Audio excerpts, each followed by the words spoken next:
नमस्कार मंडळी, मी आशिष दुरे आपल्या सगळ्यांचं स्वागत करतो. आज आपल्यासोबत एक तरुण असं नेतृत्व आज गप्पा मारायला आलेलं आहे आणि त्यांचं नाव आहे हार्दिक रवींद्र राऊत. नमस्कार. त्यांची ओळख सांगायची झाली तर हार्दिक दादा युवा माजी नगरसेवक आहेत, तसेच पालघर गृहनिर्माण संस्था याचे अध्यक्ष आहेत आणि युवा विकास आघाडीचे अध्यक्ष आहेत. नाही, मी संघटक सचिव आहे. अध्यक्ष आमचे बंधुराज सिद्धार्थजी आहेत आणि कार्याध्यक्ष सिद्धार्थजी आहेत. अध्यक्ष क्षितिज दादा. अच्छा, तर हार्दिक दादा कसं वाटतंय? सर्वसाधारणपणे आशिष, तू माझ्या शाळेत होतास. आशिषजी, तुम्ही माझ्या शाळेत होता. नाही, माझ्याहून तू जरी वयाने लहान असलास तरी ज्या क्षेत्रात तू आज आहेस त्या क्षेत्रामध्ये एक चांगली उंची गाठलेली आहेस. त्यामुळे तुला रिस्पेक्टेड एक व्यक्तिमत्व आहेस. तुझा चॅनल चांगला चालतोय, तुझी पॉडकास्ट चांगली चालते आणि त्या ठिकाणी तू आज मला बोलवलं त्याबद्दल मी तुझ्या चॅनलचे आभार मानतो. आज माझ्यासारख्या एका तरुण युवकाची कुठेतरी इंटरव्ह्यू घ्यावीशी तुम्हाला वाटली त्याबद्दल तुमच्या चॅनलचे आणि तुमचा जो कार्यक्रम आहे मतदान जागर मतदानाचा, या संपूर्ण टीमचे मी आभार मानतो. धन्यवाद दादा, तुम्ही आलात इथे आणि आम्हाला वेळ दिलात, हेच आमच्यासाठी खूप मोठं भाग्य आहे आमच्या चॅनलचं आणि आपल्या पूर्ण टीमचं. दादा मला सांगा, कसा प्रवास सुरू झाला तुमचा? घरात लहानपणापासून बघत आलो.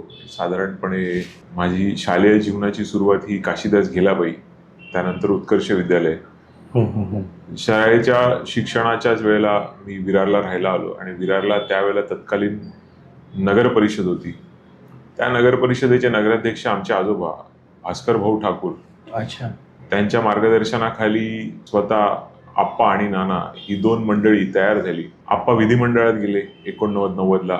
नाना नगर परिषदेत आले, नाना नगराध्यक्ष झाले. ती घरात होणारी गडणचढण, त्यांच्या जोडीला दुसरी फळी पंकजी ठाकूर आणि अजीवजी पाटील, हे रोज मला घरात दिसणारं समाजकारणाचं व्रत.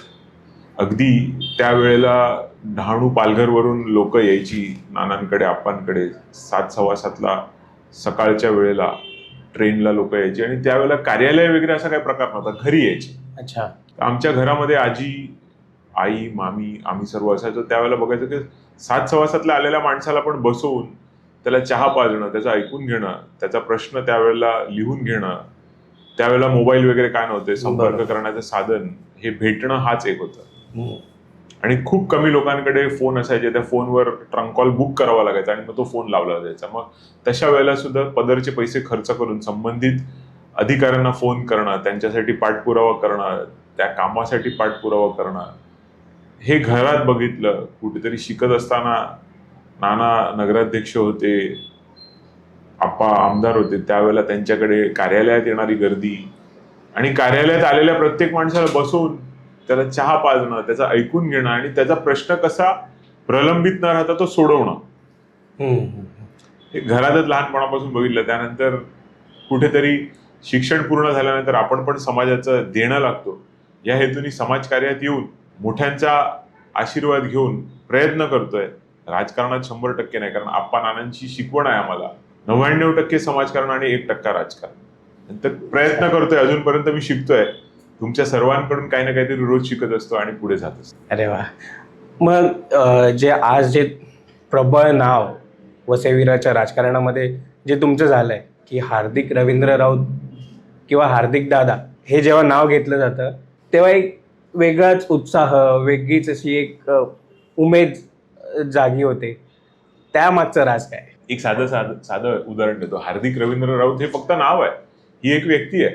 पण त्या व्यक्तीला किंवा त्याला एक वेटेज येण्यामागचं कारण आहे बहुजन विकास आघाडी पक्ष आणि त्याची चढ. म्हणजे आपण जो बहुजन विकास आघाडीच्या घडणीतून आम्ही तयार झालेलो आहोत. ही आघाडी जरी असली तरी तिची सुरुवात एक वसई विकास मंडळ म्हणून होतं. आम्ही एक फॅमिली, कुटुंब म्हणून स्वतःला पोर्ट्रे करतो. आप्पा असतील, नाना असतील, त्यांचे जे पाठबळ आमच्या पाठीशी आहे, त्यामुळे आम्हाला कुठेतरी नाव आहे. बाकी व्यक्ती म्हणून कोणी जर बोलायला लागलं का मी मोठा किंवा हा व्यक्ती मोठा, एक्स व्यक्ती मोठा, वाय व्यक्ती मोठा, तर तसं नाही. पक्ष मोठा म्हणून तो व्यक्ती मोठा.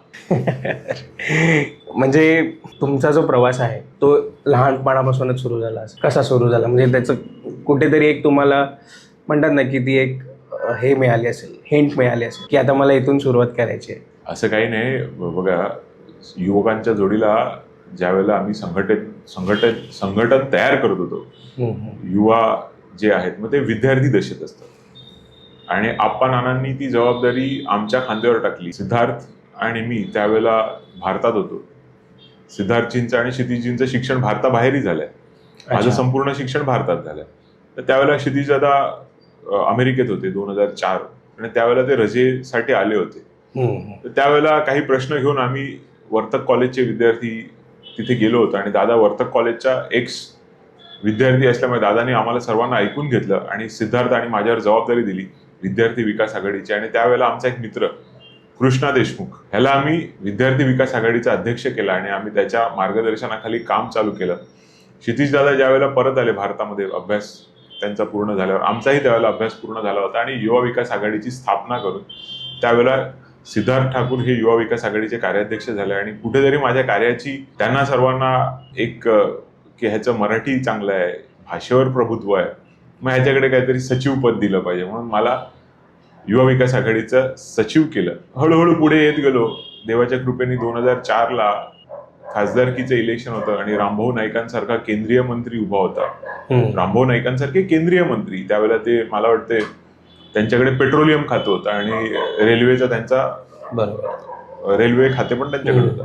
आणि गोविंदासारखा नौखा व्यक्ती उभा राहिला आणि गोविंदा हे आपल्या विरारचे सुपुत्र सिने अभिनेते, त्यांचा प्रचार करण्याची संधी बहुजन विकास आघाडीने त्यांना पाठिंबा दिला आणि आम्हाला प्रचार करण्याची संधी मिळाली. 2004ला आम्ही साधारण 18 वर्षाचे होतो, मी, सिद्धार्थ आणि आमच्या सगळ्या टीमनी क्षितिज दादांच्या मार्गदर्शनाखाली, त्यावेळेला आप्पांच्या मार्गदर्शनाखाली, नानांच्या मार्गदर्शनाखाली प्रत्येक नगर परिषदा होत्या त्यावेळेला. म्हणजे विरार नगर परिषद, नालासोपारा नगर परिषद, नवघर माणिकपूर नगर परिषद, तत्कालीन वसई नगर परिषद, ह्या सगळ्या आणि आजूबाजूच्या ग्रामपंचायती असे पिंजून काढल्या.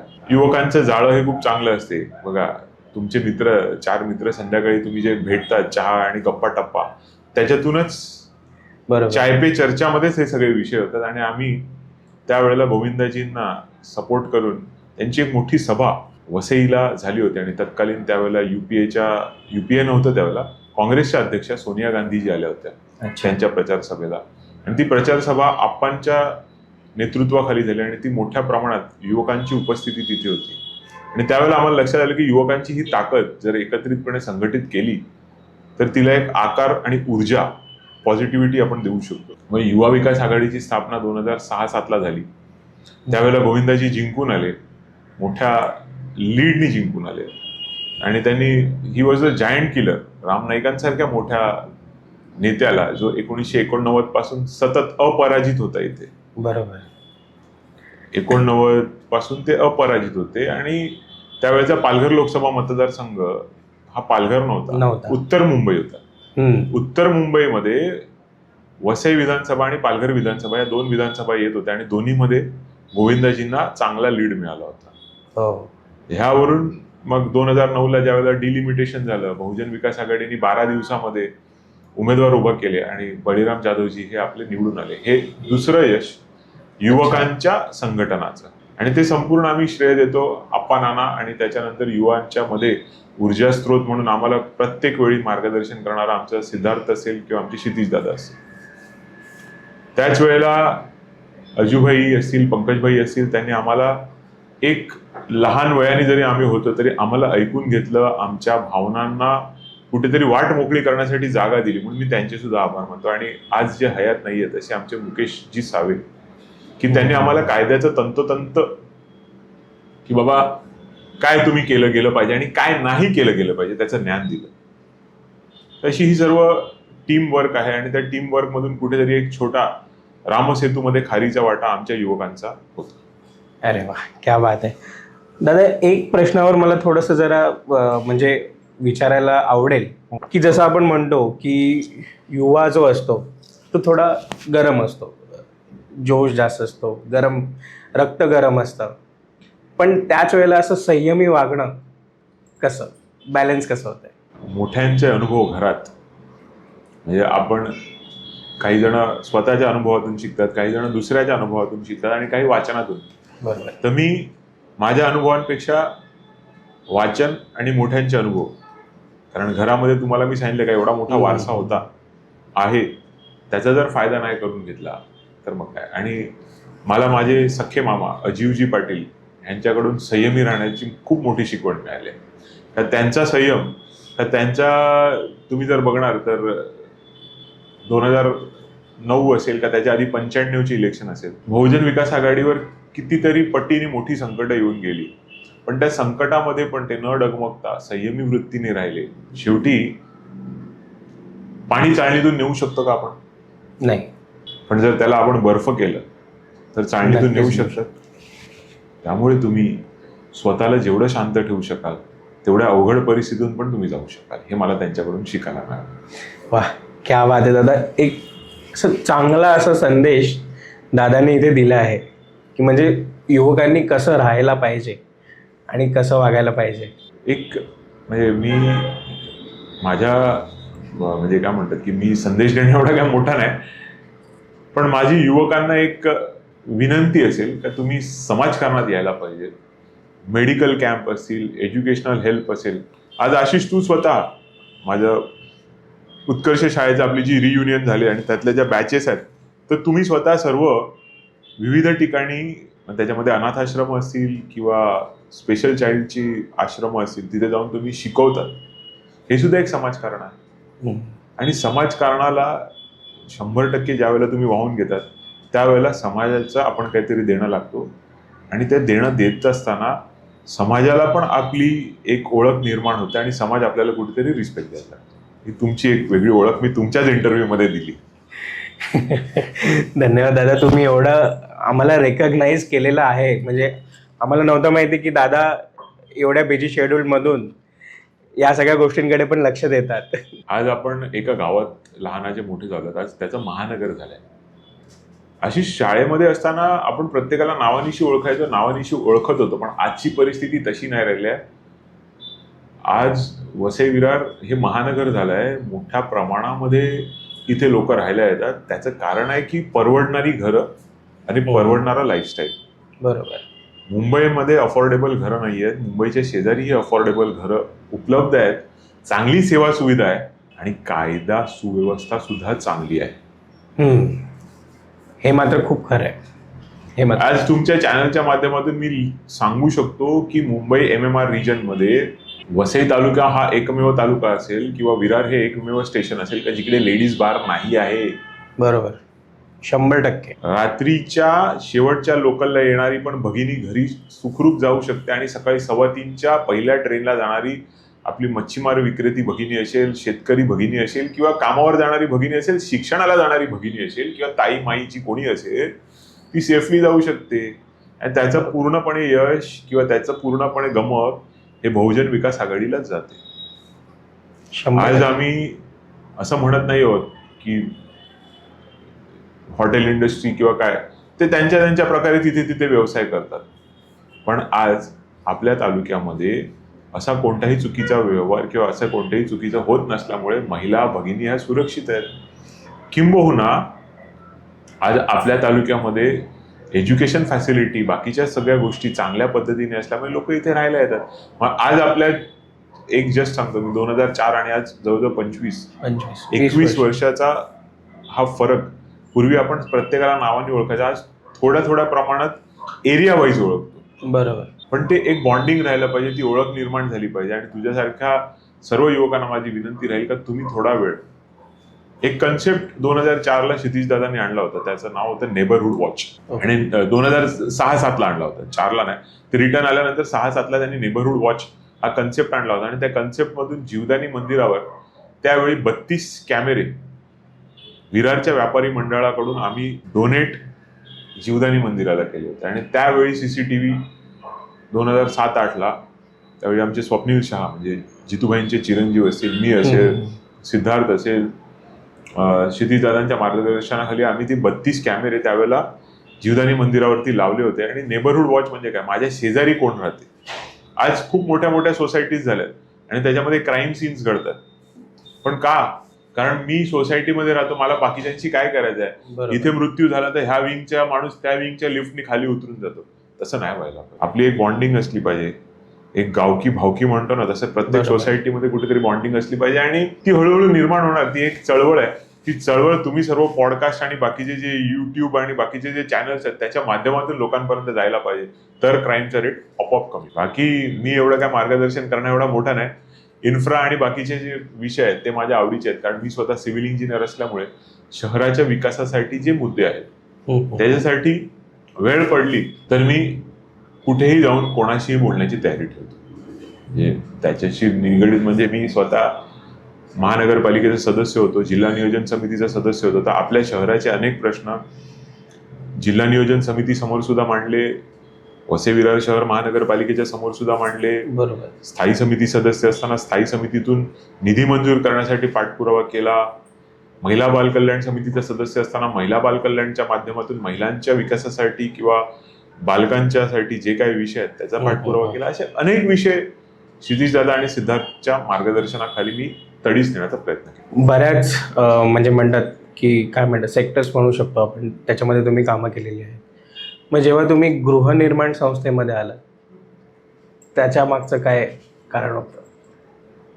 साधारण आपण प्रत्येकजण हाऊसिंग सोसायटीत राहतो, हाऊसिंग सोसायटीचे सदस्य असतो. पण ज्या वेळेला पालघर आणि ठाणे जिल्हा हा एकत्र होता तर आपल्या जिल्ह्याचे जे काही प्रश्न असतील तर ठाणे जिल्ह्यामध्ये एवढे तालुके होते आणि त्यात नागरीकरण जे काही होतं त्याच्यामध्ये ठाणे, मीरा भाईंदर, कल्याण डोंबिवली, नवी मुंबई आणि आजूबाजूचा प्रदेश, त्या मानाने वसई विरारकडे झुकतं माप नाही मिळायचं, कारण ठाणे जिल्ह्यामध्ये आपण एका कोपऱ्यात होतो आणि ते सगळे एका बाजूला असायचे. बरोबर. ज्यावेळेला जिल्हा वेगळा झाला 2014ला, त्यावेळेला म्हटलं आता पालघर डिस्ट्रिक्ट वेगळा झालेला आहे तर ठाणे डिस्ट्रिक्ट हाऊसिंग फेडरेशन मधून आपला स्वतंत्र अस्तित्व निर्माण करून आपली कुठेतरी एक ह्या सहकारशी रिलेटेड प्रश्न ऐकणारी एक कमिटी वेगळी झाली पाहिजे. आणि त्याचा पाठपुरावा माझे सहकारी सर्व जे आज पालघर डिस्ट्रिक्ट हाऊसिंग फेडरेशनचे माझे सहकारी आहेत ते राजेंद्र पाटील जे ठाणे डिस्ट्रिक्ट बँकेचे चेअरमन आहेत ते, आणि आम्ही सर्व मंडळी आप्पांकडे गेलो. त्यावेळेचे तत्कालीन सहकार मंत्री 2014चे जे होते त्यांच्याशी विचार विनिमय आप्पांनी केला.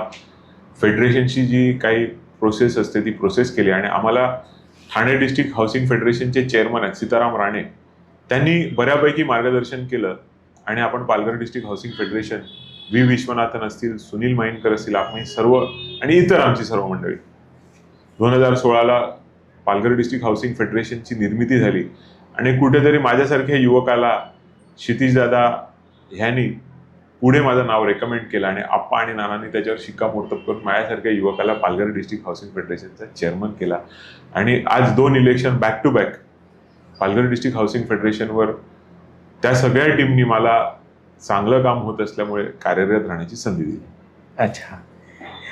मग पालघर जिल्हा जी गृहनिर्माण संस्था आहे ती नगरसेवक व्हायच्या आधी तुम्ही भूषवली, म्हणजे तेव्हापासून भूषवली? मी ठाणे डिस्ट्रिक्ट हाऊसिंग फेडरेशनचा सदस्य 2009 पासून आहे. अच्छा. आणि ज्या वेळेला पालघर डिस्ट्रिक्ट स्वतंत्र करायचा झाला 2014ला त्यावेळेला मी नगरसेवक नव्हतो. 2015ला मी नगरसेवक झालो.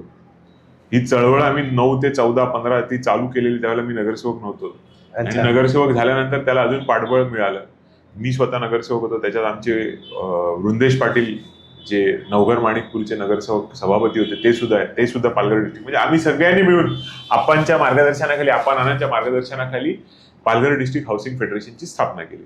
त्यात आपले माजी आमदार राजेश पाटील साहेब ते सुद्धा त्यावेळेला त्यांचा सुद्धा मोठा रोल होता. राजेश पाटील असतील, राजन पाटील असतील, ह्या सर्वांनी ठाण्यामध्ये ठाणे डिस्ट्रिक्ट हाऊसिंग फेडरेशनला प्रेशर आणायचं काम केलं. कारण ठाणे डिस्ट्रिक्ट हाऊसिंग फेडरेशन ही जिल्हा बँकेची सुद्धा सदस्य आहे, तशी पालघर डिस्ट्रिक्ट हाऊसिंग फेडरेशन जिल्हा बँकेची सदस्य व्हावी आणि ती वेगळी व्हावी. त्यासाठी त्यांचा पाठपुरावा आणि आम्ही सगळी इकडची मंडळी त्यांचा पाठपुरावा, आप्पांचं आणि नानांचं मार्गदर्शन, ह्याच्यामुळे ते लवकरात लवकर घडलं. दादा विषय झालाच आहे तर मला खूप जाणून घ्यायला आवडेल किंवा आपल्या प्रेक्षकांना पण जाणून घ्यायला आवडेल की हार्दिक दादांनी पहिली निवडणूक जेव्हा त्यांचं तिकीट फायनल झालेलं तेव्हा त्यांच्या मनात काय चाललेलं आणि तो प्रवास मग कसा सुरू झाला? 2009ला महानगरपालिका डिक्लेअर झाली. 2010ला महानगरपालिकेचं पहिले इलेक्शन झालं. तत्कालीन त्यावेळेला आप्पाच्या मार्गदर्शनाखाली इलेक्शन लढली गेली. नाना प्रथम महापौर झाले आणि नाना महापौर झाल्यानंतर त्यांनी डिक्लेअर केलं की 2015ची इलेक्शन मी लढणार नाही. अच्छा. 2.5 वर्षाचा कालावधी त्यांचा संपला. त्यावेळेला अजूभाई स्थायी समिती सभापती होते, नाना आणि अजूभाई दोघे. 2015ला ज्यावेळेला मी फॉर्म भरला त्यावेळेला खूप बरंही वाटलं, पण एका बाजूला नाना स्वतः सभागृहात नसणार ही खंत होती आणि माझे दोन्ही किंवा माझे सगळे फॅमिली मेंबर कुटुंबच आहे. बहुजन विकास आघाडी कुटुंब आहे, पण त्या कुटुंबातले आप्पा आणि नाना ह्यांच्या मार्गदर्शनाखाली चालत असताना कुठेतरी खंत होती का त्या सभागृहात जर नानांबरोबर बसता आलं असतं तर अजून वेगळ्या पद्धतीने. कारण सभागृह मी त्यावेळेला बघायचो प्रेक्षक गॅलरीमध्ये नाना महापौर असताना सभागृह चालवायचा एक रतीब होता, त्यांचा कंट्रोल होता प्रशासनावर आणि पूर्ण कायद्यांचं नॉलेज होतं. ते कुठेतरी आत्मसात करण्याचा मी प्रयत्न करत आजपर्यंत आलोय.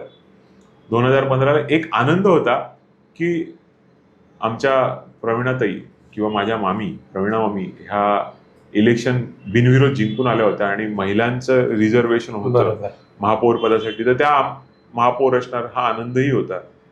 त्यावेळेला साधारणपणे 28-29 वर्षाचा एक युवक निवडून आलो आणि मेजॉरिटी होती. 107 नगरसेवक 115 मध्ये निवडून आलं.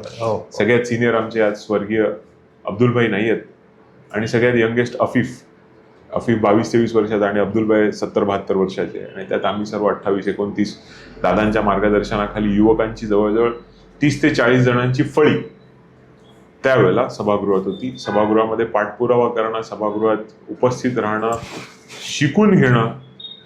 नाना जरी नव्हते सभागृहात पण अजूभाई होते, उमेशजी नाईक साहेब होते, स्वर्गीय भारतीताई होत्या. या सगळ्यांचा सहवास आमचे स्वर्गीय पांडुरंगजी इंगळे होते. पांडुरंगजी इंगळेंची एक आठवण अशी आहे की सभागृहात अभिनंदनाचा ठराव असला किंवा कोणाचा वाढदिवस असला तर ते त्यांची हमखास कविता असायची. अच्छा. दलित पॅन्थर मधून एक कार्यकर्ता जो पुढे आला त्याला आप्पा नानांनी पाठबळ दिलं आणि तो कंटिन्यू नगरसेवक होता. ते आज आमच्यात हयात नाहीयेत, पण त्यांच्या जोडीला बेंच किंवा आसन शेअर करायची मला संधी मिळाली. सभागृहाचे अनेक किस्से, अनेक अनुभव. सभागृहात आम्ही असताना 5 की 6 विरोधक होते, पण त्या विरोधकांना सुद्धा त्यांची बाजू मांडण्याची वेळ दिली गेली. आमच्याकडे जे एवढं मोठं मॅसिव्ह आपण काय म्हणतो की आज जे आपण बघतोय कुठेतरी विरोधकांचा आवाज चेपला जातो, तसा आम्ही कधी कोणाचा चेपला नाही. प्रत्येकाला बोलण्याची संधी दिली, ऐकून घेतलं, लेखी स्वरूपात त्यांची मांडणी ऐकून घेतली आणि ती योग्य आहेत की अयोग्य आहेत ते मग प्रशासनाने ठरवली.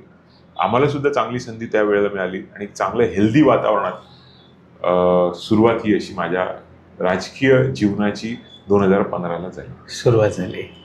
आणि मग तिथून तुमचा हा प्रवास अजून आज तुमच्या समोर आहे. तुम्ही ठरवणार आहेत. मतदार राजा आहे. मतदार राजाने जर कौल दिला तर पुन्हा आणि मोठ्यांनी संधी दिली, श्रेष्ठींनी संधी दिली, पक्षांनी संधी दिली तर पूर्णपणे आपल्या शहराच्या विकासासाठी जे काही काम करता येईल ते करण्याचा प्रयत्न आहे. नक्कीच दादा, तुमचं हे तर काम चालूच आहे आणि आई जीवदानी देवीकडे प्रार्थना आहेच की तुमचं हे काम अजून खूप मोठं व्हावं. दादा, तुम्ही जे काही डेट सांगतायत तेवढा माझा अभ्यास तर नाही आहे, बट ज्या तुम्ही सण सांगताय म्हणजे साल सांगताय किंवा ज्या काही डेट सांगतायत ह्या सगळे तुमच्या लक्षात कशा राहतात? कारण सध्या तरी माणसांचं असं झालेलं आहे की त्यांना नाही लक्षात राहत आपण काल काय केलंय किंवा आज दुपारी काय केलंय. तुम्ही बऱ्याच म्हणजे 21-20 वर्षापासूनच्या सगळ्या गोष्टी सांगतात. इव्हन 95ची पण गोष्ट झाली. एक साधं उदाहरण देतो. काय असते, घरात बाळकडू मिळालं. आज आप्पांना किंवा नानांना डहाणूच्या कोपऱ्यातला जरी व्यक्ती भेटायला आला त्याचं नाव अरे राजू माची डहाणूचा आपला, हा मी लहानपणापासून बघत आलो. गावातून आलेला व्यक्ती त्याचं नाव लक्षात ठेवणं ती सवय तेव्हापासून लागली. पण तारखा वारता येतं आरामात लक्षात राहणार. त्यांच्याकडून शिकलो की प्रत्येक व्यक्तीला रिस्पेक्ट देणं, प्रत्येक व्यक्तीला आदरातिथ्य करणं आणि त्याचं नाव लक्षात ठेवणं. म्हणजे आज मी तर 38-39 म्हणजे अजून 40 नाही झालं. आप्पा नाना त्यांच्या फोनमध्ये 1 लाखभर नंबर असतील आणि त्या लाखभर नंबरांना ते नावानिशी ओळखतात, किंबहुना जास्ती असतील. ठाणे जिल्ह्याचं तत्कालीन किंबहुना आजचं पालघर ठाणे ही कुठेही गेलो, दिल्लीत गेलो, मुंबईत गेलो, अगदी लंडनला जरी गेलो तरी वसई तालुका म्हटलं तर हितेंद्र ठाकूर आणि हितेंद्र ठाकूर म्हटलं तर वसई तालुका हे समीकरण आहे. त्या समीकरणामुळे आम्ही पुढे आलोत आणि ते समीकरण पुढे नेण्यासाठी जे काय करावं लागेल ते आम्ही नक्की करू. खूप सुंदर आहे दादा तुमचा प्रवास. पण आता थोडंसं मी राजकीय विषयाकडे थोडंसं कल घेतो. येस. 2015ला तुम्ही जसं म्हणालात मगाशी की आपले महापौर बसलेले होते, त्याच्यानंतर 2019 हां, निवडणुकीची वेळ होती पण निवडणूक झाली नाही. ते आतापर्यंत जवळजवळ 10.5 वर्ष आपल्या म्हणजे कॅल्क्युलेशननुसार 10.5 वर्ष आपल्या इकडे निवडणुका नाही झाल्या. त्याला तुम्ही कसं बघतात? 2015च्या 15 जून किंवा 16 जूनला इलेक्शन झालेलं आणि 28 जूनला महापौर मॅडम प्रवीणा मामी आमच्या महापौर च्या चेअरवर बसल्या होत्या. साधारणपणे 2020च्या 28 जूनला महापालिकेच्या बॉडीची टर्म संपली आहे. बरोबर. आणि आज जवळजवळ तुम्ही बघता डिसेंबर महिना 2025चा म्हणजे 5.5 वर्ष विदाऊट इलेक्शन प्रशासनाच्या हातामध्ये कारभार देऊन जाणून बुजून महत्वपूर्ण वक्तव्य करतोय, जाणून बुजून सगळ्या स्थानिक प्रशासनाच्या इलेक्शन ह्या लांबवल्या. 2024च्या पराभवाचं, बहुजन विकास आघाडीच्या पराभवाचं गणित आहे की स्थानिक स्वराज्य संस्थेत जर हे नसतील हे कामच करू शकणार नाही. बरोबर. आणि जाणून बुजून एकाधिकारशाही निर्माण करून वसई विरारचे किंबहुना अनेक विकासाची कामं अडकवून ह्या इलेक्शन लांबवल्या गेल्या. हा माझा आरोप आहे आणि ह्या चॅनलच्या माध्यमातून मी पहिल्यांदा आरोप करतो. आजपर्यंत मी कधी बोललो नव्हतं, पण ही बोलण्याची वेळ आहे. हीच ती वेळ, हीच ती संधी. आणि 5.5 वर्ष इलेक्शन न घेऊन त्यांना ज्यावेळेला त्यांच्या मनासारखी वेळ येईल त्यावेळेला ती इलेक्शन घ्यायची होती. म्हणून विधानसभेच्या पराजयानंतर ह्या सगळ्या महाविकास आघाडीचा पराजय असेल किंबहुना जे कोणतेही पक्ष आहेत, विरोधक आहेत, जे राज्य शासनात सध्या नाही आहेत, त्यांच्या विभागातल्या कार्यकर्त्यांचं मनोबल खच्चीकरण करणं ही एक मानसिक म्हणजे ती एक तशी खेळी असते. बरोबर आहे. युद्धात आणि काही गोष्टींमध्ये सर्व माफ आहे, पण एवढं चुकीचं केलं तर ते माफ नाही.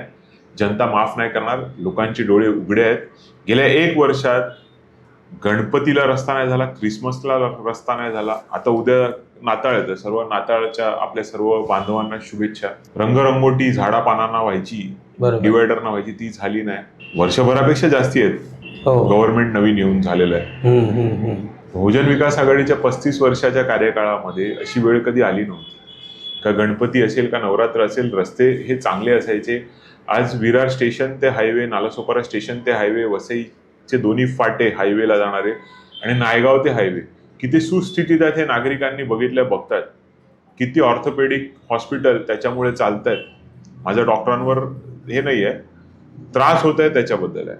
आणि मी ह्याला प्रशासनाला जबाबदार मानतो की प्रशासन हे एकाधिकारशाहीमध्ये असल्यामुळे, स्थानिक स्वराज्य संस्था नसल्यामुळे पूर्णपणे प्रशासनाचा जो काही कामाचा बोजावारा झालेला आहे त्याला पूर्णपणे प्रशासनच जबाबदार आहे. कारण आज विरार ते अर्नाळा किंवा विरार ते हायवे दोन्ही बाजूला जायचं म्हटलं तर खूप मोठी लांब उडीची स्पर्धा घ्यावी लागते खड्डे वाचवण्यासाठी. चंदनसार हॉस्पिटलच्या दारात, जीवदानी हॉस्पिटल जे चंदनसार वसई विरार शहर महानगरपालिकेचं हॉस्पिटल आहे, त्याच्या दारात आज जाऊन बघा ना, 6 दिवस झाले तो रस्ता रिपेअर करण्यासाठी खणलेला आहे. अजून 6 दिवसात तो केला नाहीये आणि रोज तिथे अपघात होतात. एक उदाहरण म्हणून सांगितलं. असे अनेक उदाहरणं देता येतील, पण मला आता आरोप नाही करायचे. प्रशासनाकडून काम करून घेण्याचा वकफ जो बहुजन विकास आघाडीचे लोकनेते माननीय श्री हितेंद्रजी ठाकूर आणि प्रथम महापौर राजीवजी पाटील यांच्या टीमला आहे, तो वकफ ह्यांच्याकडे नाही आणि गेल्या 1 वर्षामध्ये ते सिद्ध झालेलं आहे. खूप मोठ्या मुद्द्यावर तुम्ही प्रकाश टाकलात दादा. पण असं का, बाकीच्या तर निवडणुका होत आहेत किंवा इतर राज्यांमध्ये पण निवडणुका झाल्या, मग आपल्याच राज्यामध्ये असं का झालं? कारण मी देऊ शकणार नाही. प्रशासन कागदाला कागद जोडत राहतो. कारण शेवटी काही विषय हे सन्माननीय सुप्रीम कोर्ट आणि हायकोर्टाच्या अखत्यारीत गेले आणि तिकडे ते आहेत. ते म्हणजे त्याबद्दल मी वाच्यता करणं किंवा त्याबद्दल मी बोलणं त्यांचा अवमान होईल. मी एक स्वतः भारतीय दंडसंहितेचा अभ्यास केलेला नागरिक आहे, त्यामुळे बरोबर. त्याबद्दल बोलणं अयोग्य आहे. पण काही वेळेला मला असं वाटतं की मुद्दामून काही गोष्टी घडवल्या गेल्या, काही लोकांना मुद्दामून कोर्टात पाठवलं गेलं, काही गोष्टी मुद्दामून घडल्या गेल्या आणि त्याचा फायदा हा त्या घटकांनी त्या वेळेला घेतला. स्टील तरी पण तुम्ही जसा मगाशी तो मुद्दा सांगितला की 2024ला जेव्हा सत्ता पालट झाला आपल्या वसई विरारमध्ये, पण त्याच्यानंतर पण मग जर सत्ताधाऱ्यांच्या हातात आहे तरी पण मग ती कामं का नाही झाली? हा प्रश्न जनतेने विचारायचा.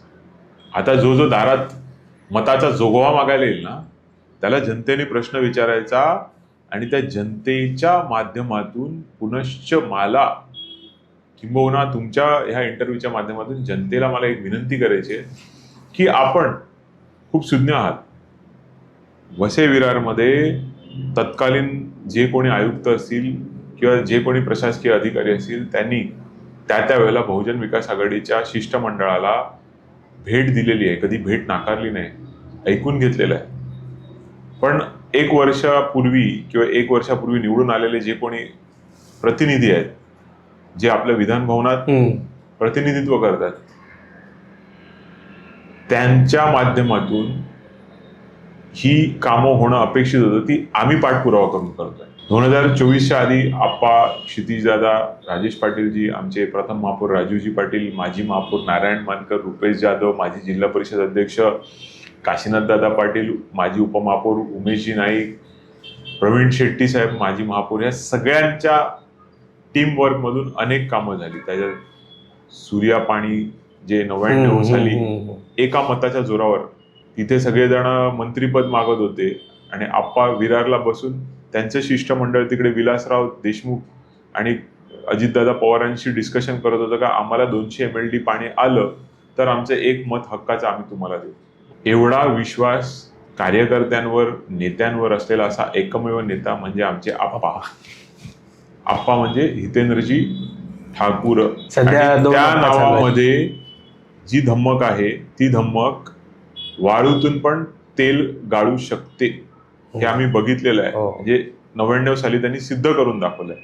आज सत्ता त्यांची, बहुमत त्यांचं, पण त्यांना आयुक्तांना भेटण्यासाठी अपॉइंटमेंट घ्यावी लागते. अरे बापरे, हे तर पहिल्यांदा ऑन रेकॉर्डिंग तुम्ही बोलतायत. आज ते आयुक्त महोदयांना भेटण्यासाठी महापालिकेच्या दालनांमध्ये थांबतात, तिथे 2-2, 3-3, 4-4, 5-5 तास मिटिंगी होतात, पण कार्यान्वित काही होत नाही. मी मोठेपणा म्हणून नाही सांगत. आप्पा 15 ऑगस्ट, 26 जानेवारी आणि 1 मे या 3 दिवशी महापालिकेच्या जनता दरबारात यायचे. जनतेसमोर, बंद दरवाजा आड नाही, जनतेसमोर कामं करून घ्यायचे. हे बंद दरवाजा आड काय करतात, तिकडे बसून काय होते, आणि तिकडचीच कुजबूज अशी आहे की हे तिथे आल्यामुळे 7-7, 8-8 दिवस कामं होत नाही, कारण ह्यांना मिटिंगचे प्रेझेंटेशन दाखवण्यासाठी सगळ्या प्रभाग समित्यांचे सहाय्यक आयुक्त, सगळे मुख्य अधिकारी, सगळे लिपिक हे मुख्यालयात जाऊन बसतात.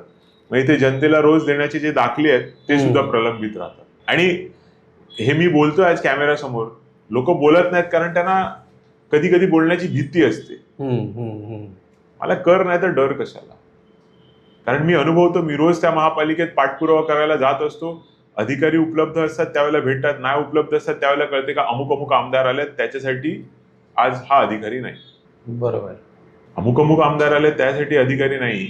पण मग त्यावेळेला एक दिवस आले, ठीक आहे, महिन्यातून जर रोज तुम्ही तिथे येऊन बसत असतील, तुमचं काम विधान भवनात आहे, आमदारांचं पत्र घेऊन अधिकारी विधान भवनात जाऊन फॉलोअप मध्ये राहतील, तिथे तुम्ही फॉलोअप करणं हे तुमचं काम आहे. इथे येऊन जर तुम्ही आयुक्त, अतिरिक्त आयुक्त आणि बाकीच्या कर्मचाऱ्यांची वेळ रोज घेतली, आम्हाला दुःख नाही, पण त्यावेळेला सर्वसामान्यांचं काम अडलं नाही पाहिजे, एवढाच आमचा त्या मागचा, बोलण्यामागचा, किंवा हा विषय निघाला म्हणून, बरोबर, बोलण्याच्या ओघात हा विषय निघाला म्हणून मी बोललो. बाकी सर्वसामान्य नागरिकांना तात्काळच बसावं नाही लागलं पाहिजे. ते जनतेचे सेवक आहेत. बरोबर, अधिकारी सुद्धा जनतेचे सेवक आहेत आणि निवडून गेलेले पदाधिकारी सुद्धा जनतेचे सेवक आहेत. माझा कोणाबद्दल कोणताही आकस नाही. त्यांनी यावं, रोज भेटावं, पण त्यावेळेला कोणती कामं खोळंबू नये. आज स्पर्धा निर्माण होते, कोणते पालकमंत्री कोणत्या जिल्ह्याचे येतात, मी नाव नाही घेणार, आणि दोन्ही सन्माननीय पालकमंत्री हे ठाणे जिल्ह्यातले आहेत आणि पालघर जिल्ह्यात येऊन ते मिटिंग घेतात. पालघर जिल्ह्याचे पालकमंत्री घेतात, ठीक आहे, ठाण्याचे येऊन सुद्धा मिटिंग घेतात, कारण ही स्पर्धा आहे त्या दोन पक्षांमध्ये. अच्छा. आणि अशा या स्पर्धांमध्ये मग तिथे तिथे त्या पक्षाचे कार्यकर्ते खूप मोठ्या प्रमाणात गर्दी करतात आणि सर्वसामान्य नागरिक जो दाखला घ्यायला आलाय त्याला एंट्री त्या दिवशी त्या ऑफिसची बंद राहते. मृत्यू दाखला घ्यायला आलेल्या व्यक्तीला पण तुम्ही जर थांबवणार, जन्म दाखला घ्यायला आलेल्या पण व्यक्तीला थांबवणार, मग तुम्ही सेवक आहे की मालक आहेत हे सांगा. जनसेवक हा जनतेचा सेवक असला पाहिजे. पॉलिटिकल पर्यटन आता चालू होईल. इलेक्शन डिक्लेअर झालं, बरोबर, चालू होईल. विविध पक्षाचे राष्ट्रीय नेते इथे येतील, आमच्यावर टीका करतील. 95 साली कदाचित आशिष तुझा जन्म नसेल. आशिषजी तुमचा जन्म किती सालचा आहे? हा, म्हणजे 95 सालचा. बरोबर, त्याच वर्षी. मी बघितलेलं आहे 95 सालची इलेक्शन साधारण एक 4-5 वेळा पुढे ढकलली गेली. महाराष्ट्रभरातले नेते, मुंबईतले नेते इथे आले होते आणि त्यावेळेपासूनचा हा प्रवास असा आहे की विरोधामध्ये बाहेरून नेते आणायचे, प्रचार करायचे, कारण इथे स्थानिक नेतेच नाही ना त्यांच्याकडे. बरोबर. आता काल परवा कोणतरी बोललं अमुक अमुक प्रदेशातला मुख्यमंत्री येणार आहे, अमुक अमुक सिने अभिनेते येणार आहे, अमुक अमुक हे येणार आहे. येऊन दे. इथे लोकनेते हितेंद्र ठाकूर हे आमचे नेते आहेत आणि त्यांनी दिलेले स्टार प्रचारक हे आमचे अभिनेते किंवा तेच आमचे मुख्य नेते असणार.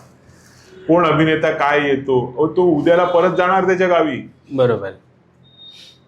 इथे शाळेच्या ऍडमिशनसाठी, मुलाच्या एज्युकेशनसाठी तो अभिनेता नाही कामाला येणार. गावात स्थानिक सोसायटीत राहणाराच आमचा कार्यकर्ता, तो आम्हाला आप्पांपर्यंत नेणार, तो आम्हाला नानांपर्यंत नेणार, तो आम्हाला क्षितिजदादापर्यंत नेणार, तो आम्हाला त्या तत्कालीन जे आता आमचे होणारे महापौर असतील, आमचे उपमहापौर असतील त्यांच्यापर्यंत नेणार. त्यामुळे अभिनेता हा कामाचा नाही. ते येणार, 2 ठुमके लावणार, 2 गाणी गाणार, त्यांचं काम आहे. पण इथे काम हे कार्यकर्त्याचं आहे, जो स्थानिक तुमच्या जन्मापासून तुमच्या शेवटच्या सगळ्या गोष्टींपर्यंत कामाला येणारा असा आमचा स्थानिक कार्यकर्ता. आणि आप्पांनी सांगितलं तसा कार्यकर्ता हा आमचा सगळ्यात मोठा आहे, तोच आमचा स्टार प्रचारक आहे. आणि आप्पा ते सतत बोलतच असतात. हो हो. आणि आप्पांचा तो मोठेपणा आहे त्या गोष्टी बोलण्याचा. अनेक गोष्टी आहेत. आज आपण नाताळच्या शुभेच्छा देऊया आणि इथे थोडंसं थांबूया अशी मी विनंती करतो. अच्छा. आणि नवीन वर्षाच्या शुभेच्छा देण्यासाठी परत एकदा जर तुमची अनुमती असेल तर मी नक्की येईल. नाही, नक्कीच करूयात आपण, कारण बरेच प्रश्न आहेत आणि त्या प्रश्नांवर तुमच्याकडून मला उत्तरं हवी आहेत. एवढा तुमचा गाढा अभ्यास आहे राजकारण या विषयावर, त्यामुळे मला परत तुम्हाला इथे बसलेलं बघायला आवडेल आणि मला तुमची मुलाखत घ्यायला आवडेल. धन्यवाद. धन्यवाद आशिषजी. तुमच्या सर्व चॅनलचे पुनश्च एकदा आभार. क्रिसमस आणि नाताळ आपल्या भारतवर्षातला एक चांगला सण, संपूर्ण जगभरातला चांगला सण आणि सण. आपल्या वसई तालुक्याला एक चांगली अशी ख्रिस्ती धर्मियांची पार्श्वभूमी आहे. तर आपल्या वसई तालुक्यातल्या तसेच संपूर्ण भारतातल्या सर्व नागरिकांना क्रिसमस नाताळच्या हार्दिक शुभेच्छा. तसेच बहुजन विकास आघाडी लोकनेते माननीय श्री हितेंद्रजी ठाकूर, प्रथम महापौर राजीवजी पाटील, युवा नेते क्षितिजजी ठाकूर, प्रथम महिला महापौर प्रवीणाताई ठाकूर व संपूर्ण बहुजन विकास आघाडी परिवारातर्फे क्रिसमसच्या, नाताळच्या अनेक उत्तम हार्दिक शुभेच्छा. धन्यवाद. जय हिंद, जय महाराष्ट्र.